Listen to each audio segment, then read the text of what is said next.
Rolling. Give me 1 second then. Sorry, Chris. Sorry No, it's about all right. I'm just playing with light here. that. I know Okay. nothing about self-lighting, so this is, you guys tell me if this looks good or bad or. Hello, my name is Joshua Weilerstein. I'm the artistic director of the Lausanne Chamber Orchestra in Switzerland and the host of Sticky Notes, the classical music podcast. And it's my pleasure today to introduce Christopher Tin. Chris is a Grammy Award winning composer who caught his break writing the music for the Civilisation video game franchise. He is a notable composer of choral works incorporating languages from across the world into his compositions. His third album, To Shiver the Sky, is set to receive its world premiere later this year. Chris, thanks so much for joining me. Absolutely. It's good to be here. So first of all, you mentioned you're in Santa Monica. How are you doing? I'm in London, so I'm watching from afar at this sort of unraveling, and it's extremely depressing. How are you doing? Are you okay?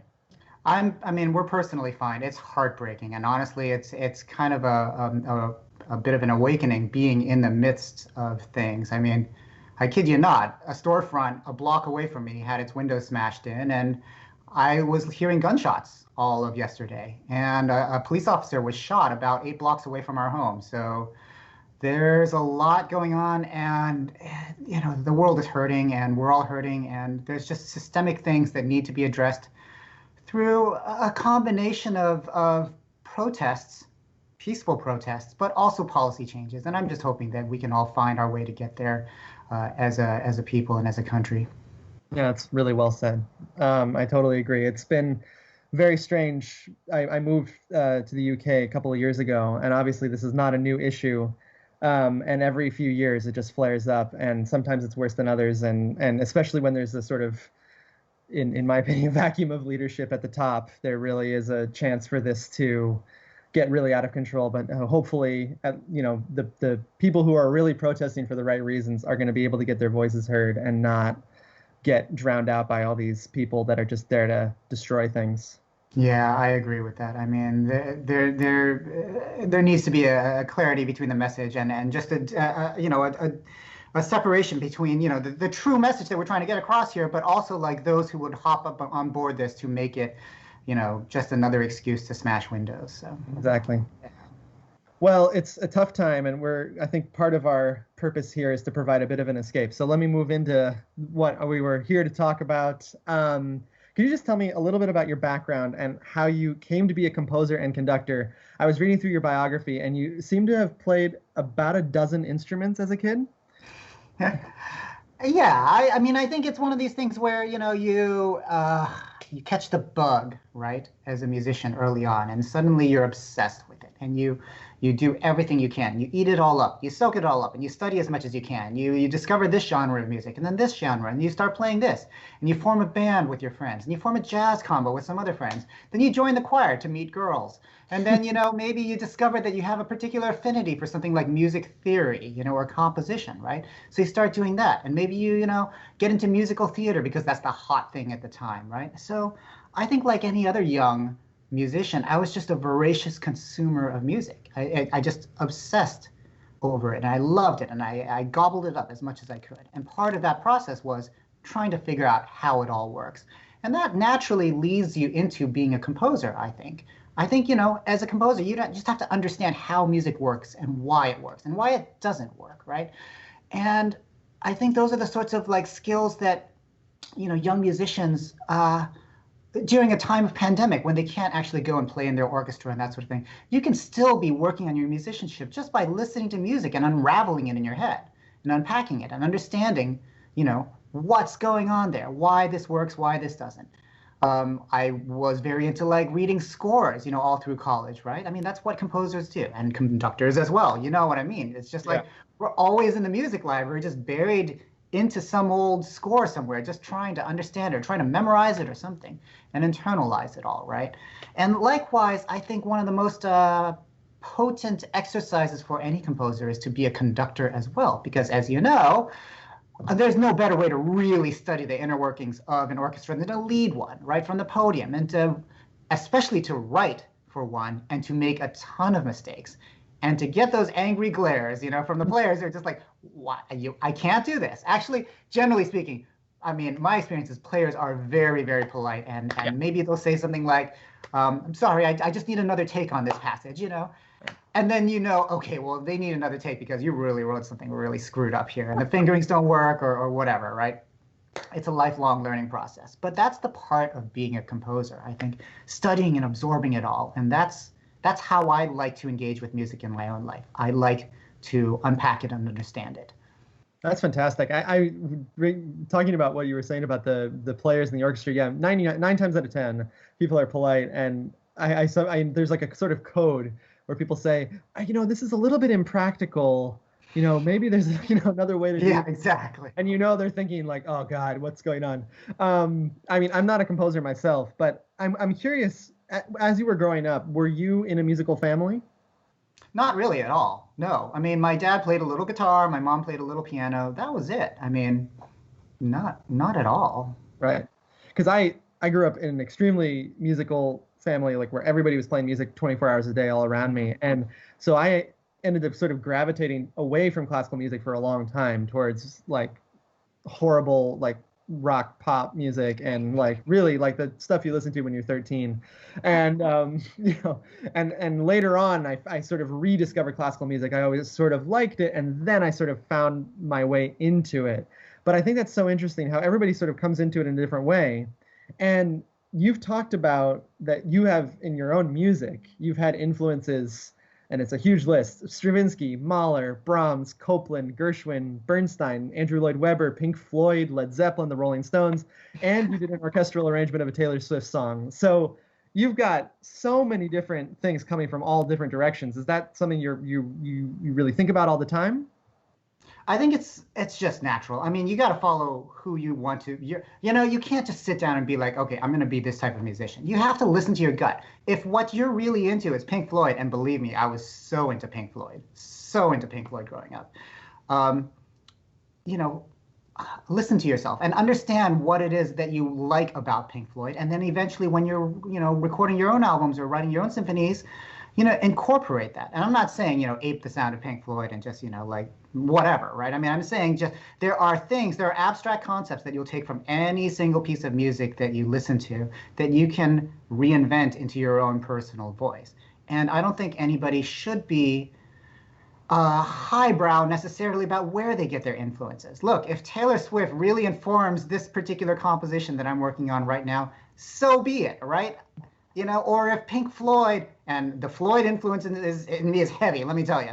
Like, if that informs the way you approach your artistic projects, then go for it. Embrace that side of yourself. But what I just dislike in music pedagogy and academia in general is this idea of, no, you have to ignore this whole other side of music that you're passionate about. And instead, you need to focus on writing music in this style and possibly in this teacher's voice or whatever. I just believe you shouldn't shut out all those other instincts, because ultimately they feed in and they make you who you are, and they help define your voice. So somewhere in this confluence of influences, between Stravinsky and Andrew Lloyd Webber and Pink Floyd and The Who and, the Stones and whoever, like somewhere in that matrix is Christopher Tin, right? He's just kind of like the nexus of all these points of influence. And you can't ignore that about yourself. So when you were studying, you studied composition at like a regular old university, right? Like classical composition. Yeah. Did you, I'm curious because I talked with a film composer, Christopher Willis, about... Oh, yeah, right. Yeah. Great conversation. And one of the things we got really stuck in on was how he really chafed at the kind of feeling that he was very limited in his studies over what he was allowed to write. And I'm curious if you feel like you ran into that as well. And did it sort of make you feel like you wanted to now take from all these different styles of music? Or for a time, did you really try to sort of stick in that box? Or were you always sort of resisting against it? I was never told, no, you can't write like this. What I instead got was, oh, well, that's nice, and then whatever, right? Like, it was more an unconscious sort of thing. I mean, I got it, I would say, actually, the place I got it the least was the Royal College of Music, actually. Specifically because I was on a film scoring course there, but I was also, it's a very sort of like the teachers were very supportive of all the things there. And actually, some of my best memories are working with instructors like Julian Anderson, for example, who's very, hardcore, spectral, contemporary classical composition guy, right?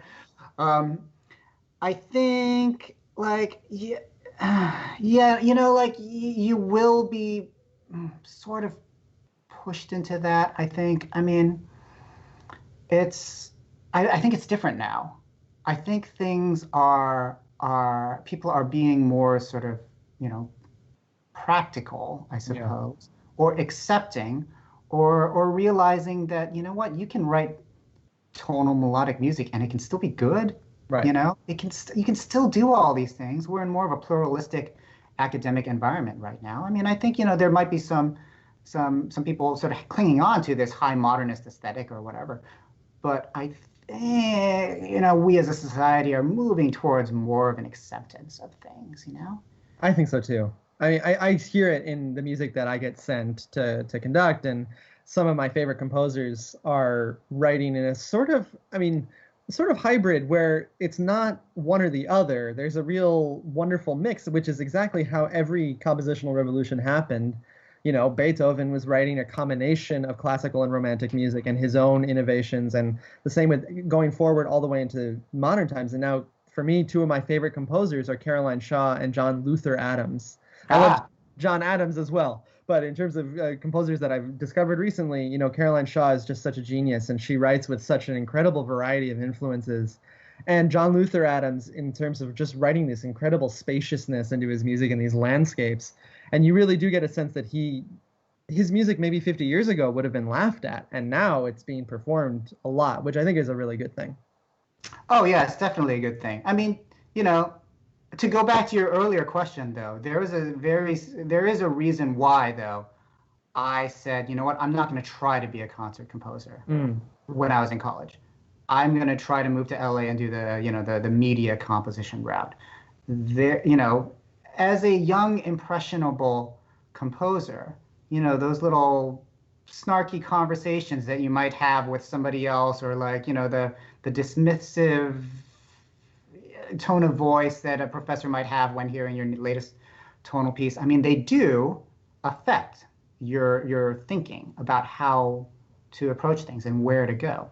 And at the time, the late 90s, for me, writing late romantic tonal melodic music, the only path for that was going to LA and trying to work in film, right? So,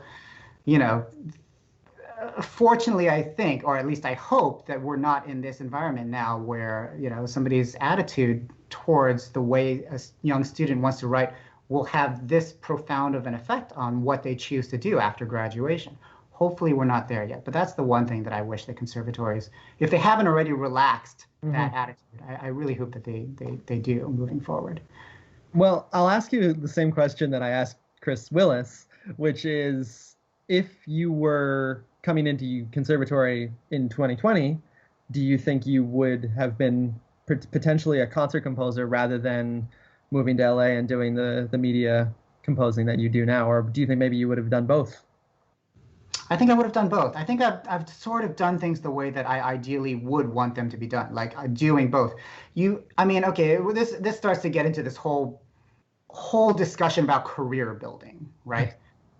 And that's a whole other thing. I mean, in that you go where you're wanted in a way, right? And you build off of your successes. And in a way, my sound was wanted more in the media world starting out than the concert world. That isn't to say that the concert world would not have eventually accepted my sound, but at the time, you go where you're liable to get that first success. Because if I were trying to muscle my way into the concert world right out the gate, it might be a lot harder right now. I mean, and generally speaking, yeah, honestly, it is hard to be a concert composer. It is not easy. You're basically fighting for commissions. You're, maybe trying to get a tenure at a professor position, somewhere to teach as well. I mean, it is not an easy gig at all. And then there's the problem of, like, depending on what type of music we write, either it can be generally very accessible to the public and the public will generate this demand for it, or it might not. And this isn't to say that one is better than the other. I mean, a lot of the music that I listen to, frankly, would not be generally popular, but I take what I can from it. I learn a lot from, all the music that I devour myself. So, you just you go where you're liable to have the biggest success, I think. And then you make the transition over if that's truly what you want to do. I think the other thing is that as you're coming out of school, you really don't have a strong sense of what the music world is like. I don't think conservatory prepares you for that at all. Right. It is a hustle and it is a grind. And it's not the sort of thing where you audition for an orchestra and suddenly you're set up for life, right? That happens, but not for most people. Most of us, as you know, we're putting together a pretty freelance, gig-based life, Maybe I'm scoring a film or a video game this week, but then I'm writing a commission for another orchestra, and then maybe I'm, I don't know, endorsing a product or something here to make ends meet, Or maybe you're conducting a chamber orchestra, but you're also hosting a podcast.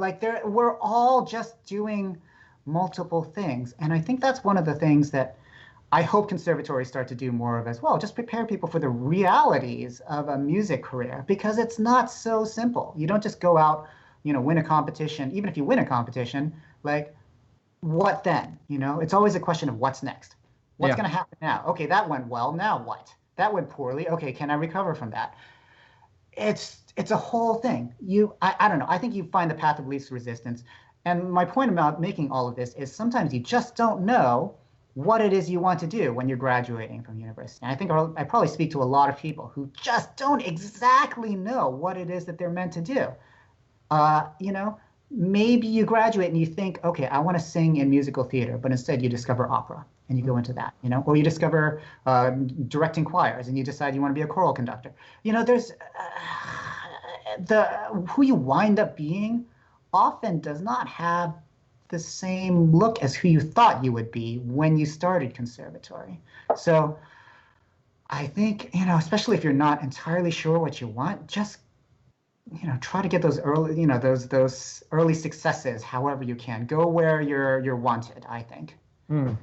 I do think there is an image from conservatory education. I do think it's changing slowly, but that you can get a job in an orchestra from the day you walk out, and then you got tenure and you're good.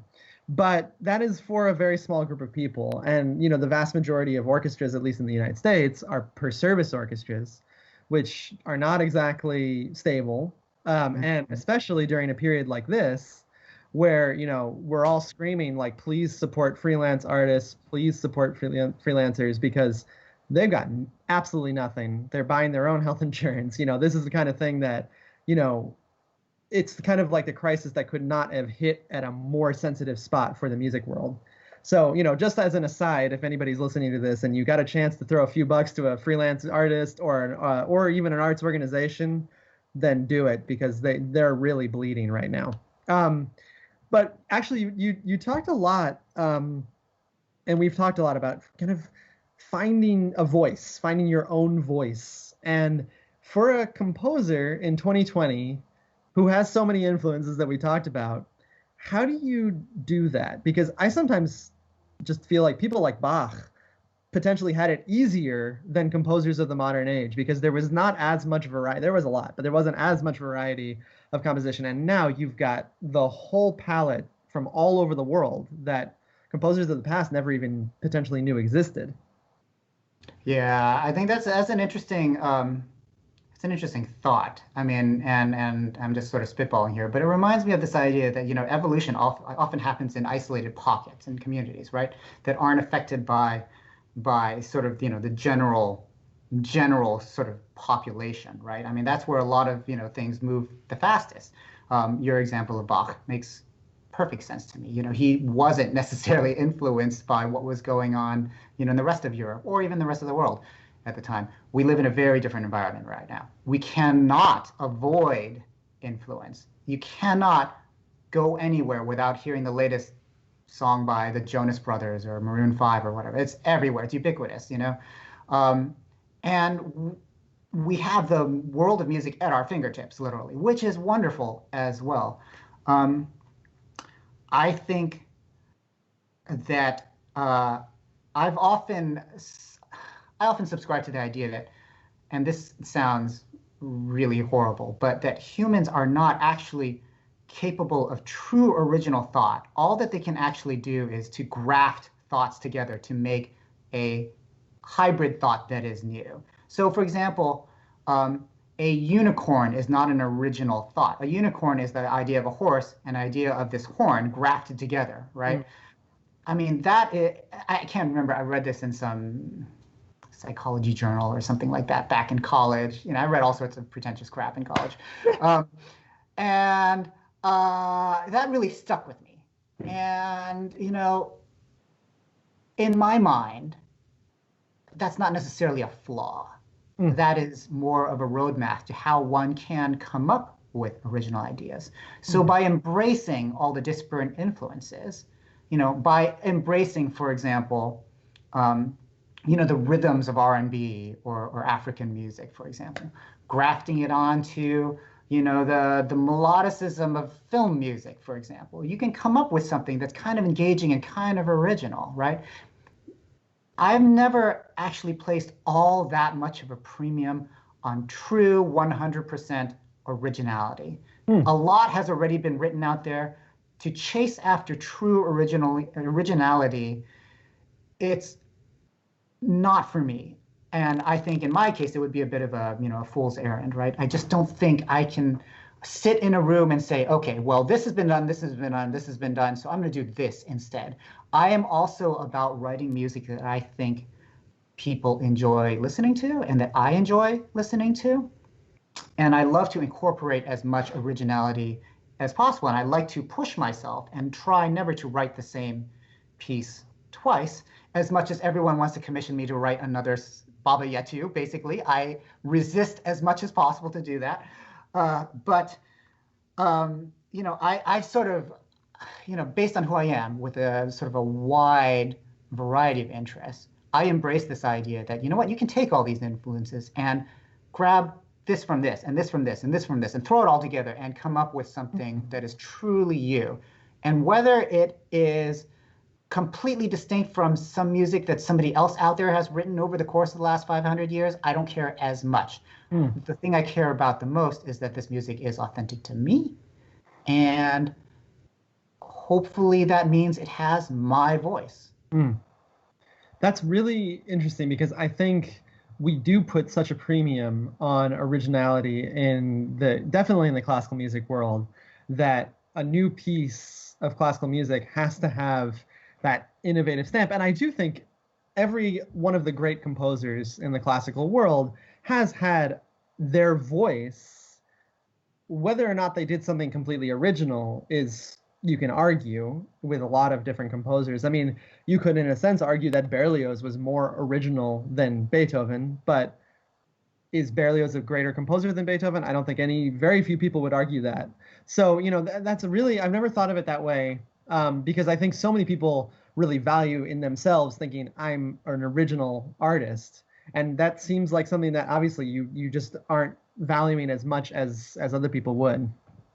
Well, I don't think it's not that I don't value it. I value like my originality as a artist on the large, right. On the top down level. But I think, you know, to your point, I think a lot of originality, or a lot of the great composers of the years, they're actually, I mean, it's an iterative process. You know, Brahms was great because Beethoven was great before, you know, that sort of thing, right?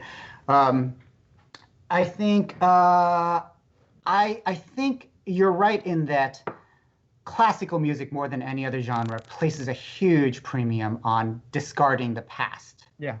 I think, you know, being original, it's important to everyone, you know. I think there are a lot of other genres out there who don't mind having a bit of an embrace of their roots, you know.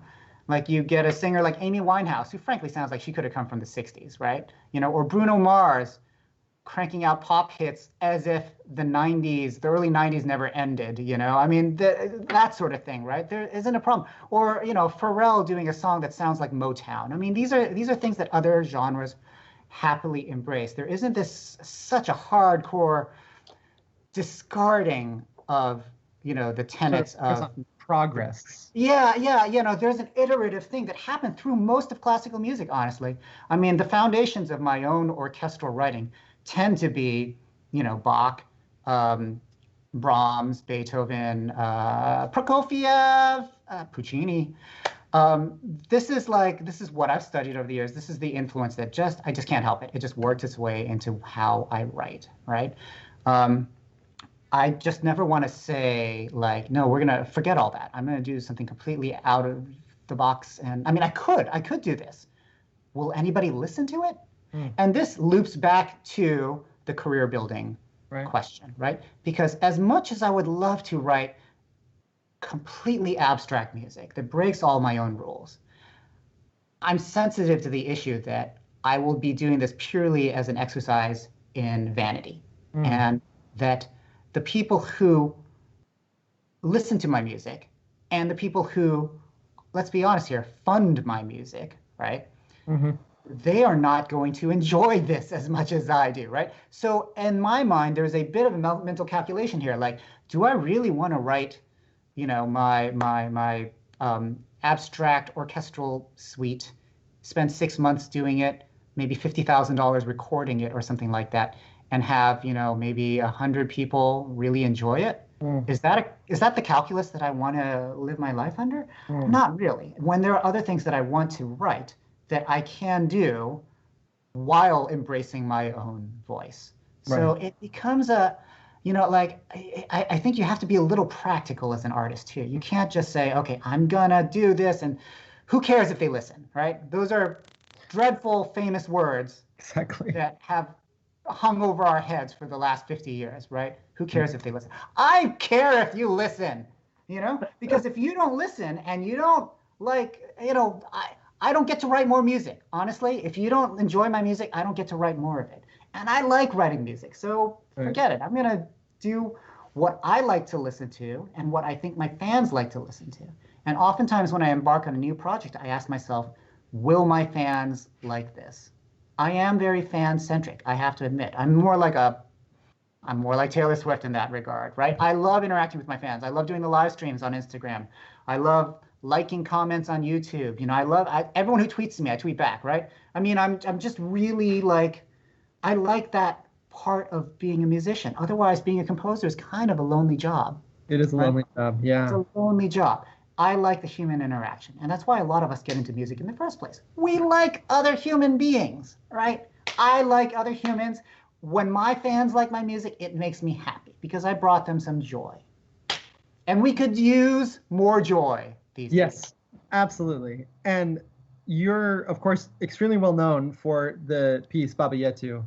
Did you feel, once that became so big, did you feel like you were now sort of locked into that style? Because you're talking about this sort of interaction you have with the fans, or did you again try to, without leaving them behind, also search for new ways of writing and trying to both embrace the piece that you wrote, which became so beloved, and also create something new at the same time? I think a lot of times, try as we might, it often takes some other external force to reframe what the public perception of your voice is. So in the case of Baba Yetu, yes, it was quickly embraced by the music community, especially when the sheet music got published and suddenly became this choral hit. And then the big concern on my mind was, okay, so how do I build this but not wind up being that African choral music, orchestral crossover guy, right? Which I wanted to avoid. Not that I wouldn't enjoy, working with African singers more. I mean, they're fantastic. I just don't want to box myself in. And as we all know, that's what this business does. That's what the music world does. It boxes us in. It slaps a label on us, and you are now this, right? So my first step towards breaking that was when I re-recorded Baba Yetu into my album Calling All Dawns. I decided, instead of just being the African vocals with orchestra guy, at least let me be the world vocals with orchestra guy, right? So there was a very sort of intentional there was a thought process behind why I did an album in 12 different languages and embracing all these different cultures. It's also, it just happens to be who I am too. I love travel. I love going to new lands, meeting new people, eating new foods. I just like to live life, right? So it was a way for me to stay authentic and yet try to expand what my music is about. Now, I think in a way that sort of locked me into a certain sound for a little while. It was that, oh, Chris does classical crossover, or whatever you want to call it. That's sort of this world music thing, and it worked for a long time. I mean, I think it still works. And when people call me to commission me to write something or to write music for their next game or project, it often falls along these lines of, we want something like Civilization. We want something that, Right. Can you write a theme for Spain and a theme for Egypt and a theme for the Aztecs and whatever? That tends to be what I get called for, which is fine. I actually love that anyway. So lucky me. But what really I think has helped to reshape the public perception of what Christopher Tin's sound world is was going back to the Civilization franchise for Civilization 6 and writing the piece Sogno di Volare. Right. And it gave me an opportunity to totally cast aside the world music thing and write something that sounds almost like it comes from an opera. Right? Exactly. Yeah. That has actually opened up a lot of interesting doors for me in the opera world, believe it or not. So, sometimes it takes something like that. I mean, like in the world of music publishing or in the music world of indie music promotion, we talk about placements, where you get a piece of music that you wrote into a film or a commercial or a video game, and suddenly it launches its popularity, right?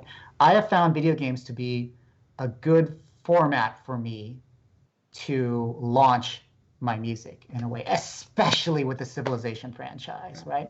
And so my sound world is now wider than it was 10 years ago after Baba Yetu, because I went back to Civilization. I wrote a piece of music that's completely different from Baba Yetu. So I've got time for, I think, 2 questions more before we do this lightning round. Yeah. So one of my very best friends in the world is a huge gamer. I know absolutely nothing about video games, except that I played like Madden when I was in high school and college, and also now. But were you into video games before you were approached to do this, and are you into them now? Because I'm fascinated by the whole video game music world, because people like you have turned it into something that is played by orchestras, and there are video game music nights at orchestra concerts, and there's the divide between the two is slowly closing. And so I'm really curious how you came to get into that, and also your experience in that world, because it is such an intense fandom in that world. It is an intense fandom in that world. Honestly, I could not ask for a better world to step into with my music. I mean, the thing about video games and video game fans is that, unlike if you get your music placed in the opening credits of a movie or something like that, most people will watch a movie once, right? Most people, when they play a game, they fire it up, as you know, many, many times. So if your music is placed at the beginning of that game, and every time that they have to launch that game, they have to listen to your music, they're going to hear your music a lot, and it is going to be embedded in their skulls, right? Especially a game like Civilization, which, let's be honest, is like crack. It is absolutely an addictive substance. And actually, to answer your question about whether I'm a gamer, marginally now, honestly, with demands on my time and having a kid now, I mean, it's like there's no time for games, honestly. I wish there were. The last game I played was probably Red Dead Redemption 2, which was great. Growing up, however, I loved games. And in fact, I was a huge fan of Civilization growing up. That's amazing. So it actually worked out perfect. And honestly, that's part of, I think, why, when I ran into my old college roommate at our 5-year reunion, and he told me, hey, Chris, I'm the new game designer for the Civilization franchise. That's why all of this happened, because I said to him, oh my God, I love Civ. This is fantastic. I haven't played since the first one. He said, oh, let me send you our latest one. And then a couple months later, he's like, hey, we're working on another Civilization game. Would you like to be involved? So, amazing. It really did.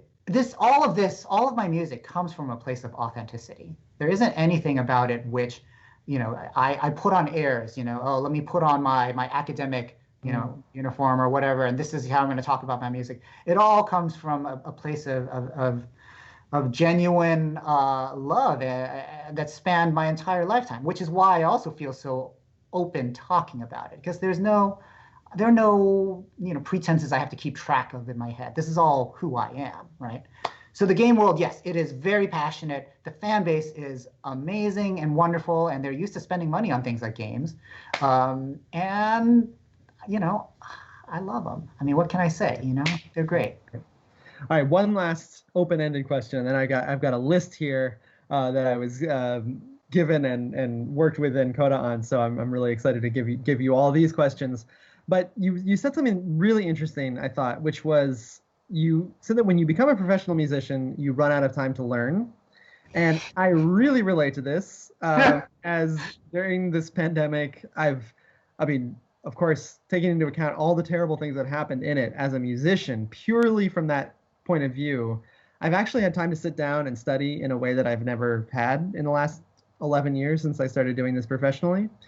And I'm marking parts for my Beethoven cycle in September, which I never would have had time to do, et cetera, et cetera. Have you had a similar experience during this period? Well, you must not have kids. No, I don't have kids. That's true. That's the big difference. This is where the pandemic separates us into two separate populations. Right. Right. Completely different. So if I didn't have a 2-year-old, who, by the way, is the center of my world. I love her to death. She's the best thing in the world. My greatest work, it was a collaboration, but it was a great one. She demands so much time, but it's wonderful. Honestly, it's great. I love spending time with her. And I think this is another thing about, being a professional musician that most people don't consider. There is perhaps what should we say, a emotional and personal toll it can take on you that you have to watch out for. And if you're not careful, you will hurt yourself. I mean, we're not talking physically. You will suffer emotionally. You might not have healthy relationships in your life. You might not keep healthy sleep hours. And the worst thing that can happen to you is you fall out of love of music. Yep. And that is the number one thing I think you have to watch out for. As a young musician moving forward in this world, you need to defend that love of music, right? And there have been many times in my own career where that love of music was under serious jeopardy. Mm-hmm. If I worked too long in games, for example, without doing something that was purely my own creation that I got to call the shots in, I think I would have lost my mind creatively. That's why I'm also a fan of, whether you go into something like film scoring or TV scoring or games, I think it really helps to have your own artistic projects going on at the same time, because those are the things where you are the boss and you get to say, this piece is done or this piece is not done, and nobody's there to tell you, hey, I don't like the sound of that instrument. Can you please remove it? You're the boss. Yeah. And without that real strong sense of identity, you can very easily lose who you are in the music business. And you have to, to have a sense of identity, you need something where you are the person saying, this is the product. This is what I want to put in the world. Because if all you're doing is something that has to pass through a board or, a panel of producers or studio execs or something like that, you're really not embracing the full potential of your own creative voice. So I think people need to find something that is their own. Absolutely. Okay, here's the lightning round. And the goal, I believe, is that you answer these with one word. So, or two words or something like that. I'm sipping my coffee then. Yeah, go for it. Get ready. All right. All right. Favorite composer? Copeland. Wow, nice. I was just listening to Appalachian Spring earlier. Good. Favorite composition of yours?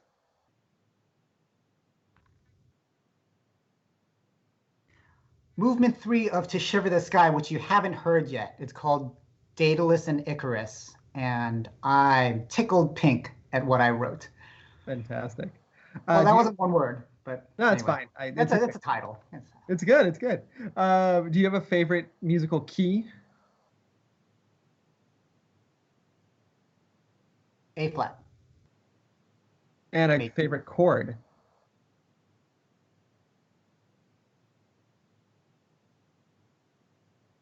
An augmented chord. Augmented. Nice. Yeah, How yeah, yeah. about, how about a dream dinner guest, composer or otherwise? Barack Obama. Nice. I always think for composers, Haydn or Mendelssohn, because they were the nice guys. Uh, and otherwise, probably, even though it's super cliched, Lincoln, because he was supposed to be so funny and interesting. Right, Uh, right, right. oh, sorry. What would you cook for that for Barack Obama?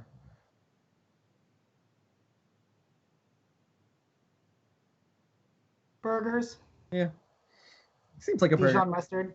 Yeah. With some arugula, right? Yeah, yeah, exactly. Yeah, that's his style right there. Exactly. Biggest regret. I don't know how you can answer that in one word, but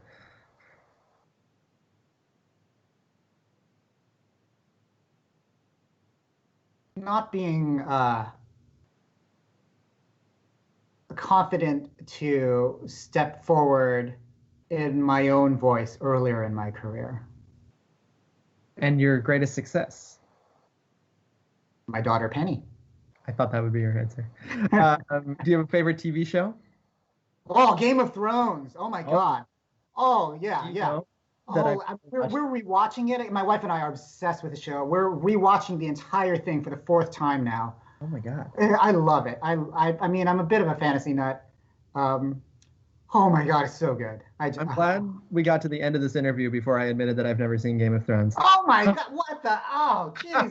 No, you gotta watch this show. It's so good. It is so But mind-bogglingly good. we're off the lightning round thing, but I've been told by everyone that the last few episodes ruin the entire show. Oh shoot. Okay. Well, we haven't gotten there yet. We have Oh, not seen season 8 yet. okay. But yeah, that's what everyone sort of says. Right. Yeah. So I imagine this is from the same show, but favorite TV character? Maybe not.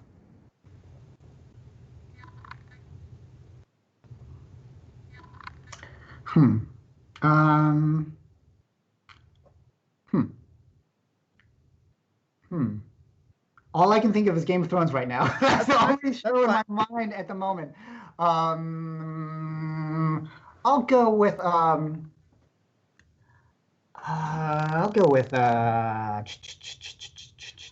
Arya Stark. Okay.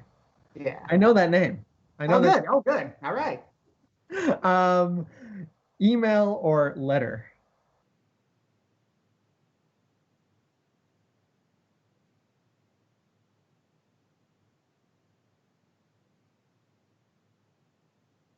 Letter.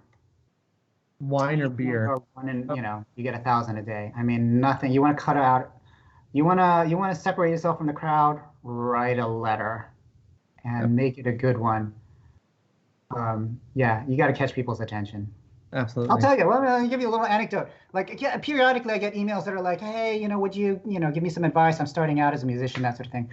One young woman sent me a letter where she had taken a calligraphy pen and wrote it like old-fashioned script, then tea stained the paper. No, wait, she tea stained the paper first, then wrote it like old-fashioned script. Then she singed the edges. Oh my God. Yeah, and it came to me, like something out of a fantasy novel. I swear to God, right? It's like you were half expecting the wax seal and everything, right? Right. It's like, okay, let's have lunch. Like, whoa, like Wow. you took the time to do this, and hey, yeah, let's absolutely chat about how you can channel your awesome creative energy into an amazing career, right? That's So a awesome. letter, yeah. You want to make a difference, send a letter. Definitely letter. Wine or beer? Or beer. Okay. Um, and I'm gonna skip to the last one. Best piece of advice you've ever received?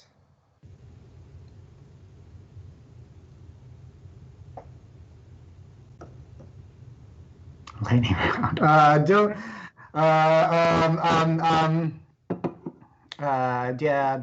Yeah, what advice have I received that I really like? Nothing's coming to me. I must not have gotten very good advice over the years, honestly.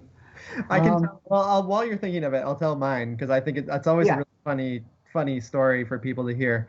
I was doing, I am a violinist, and I was preparing for orchestra auditions in my conservatory at New England Conservatory, and we've done one. The first page is a famous first violin excerpt, and it's just unbelievably difficult to play.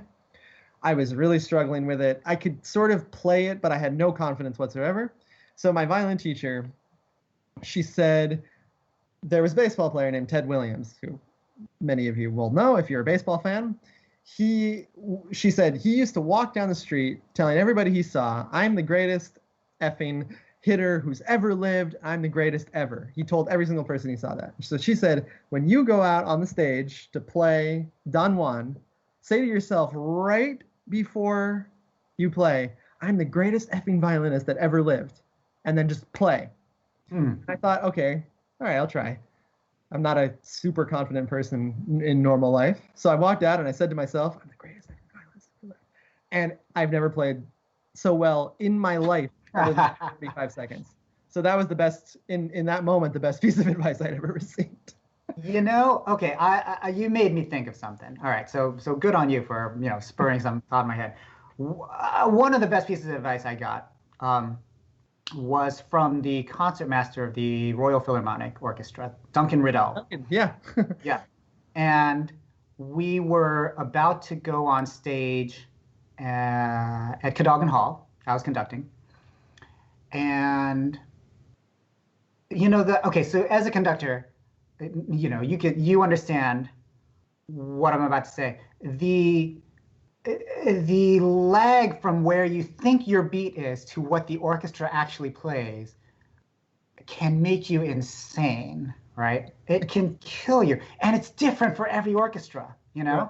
And I've sort of found that, like, the more the orchestra plays together, the further their lag is. I mean, maybe you know this better than I do. I mean, the ones who played the most on what I thought my beat was tended to be like pickup orchestras and session players and things like that, right? Yeah. Conducting the RPO was a different beast altogether.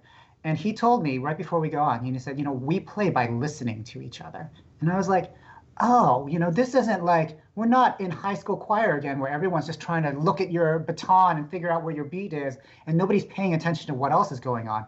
This is a ship that needs steering, It's a ship that, the process of steering it, it's not such a fast responsive thing, and it's not meant to be, It is meant to be a cohesive whole, and they achieve that by listening to each other.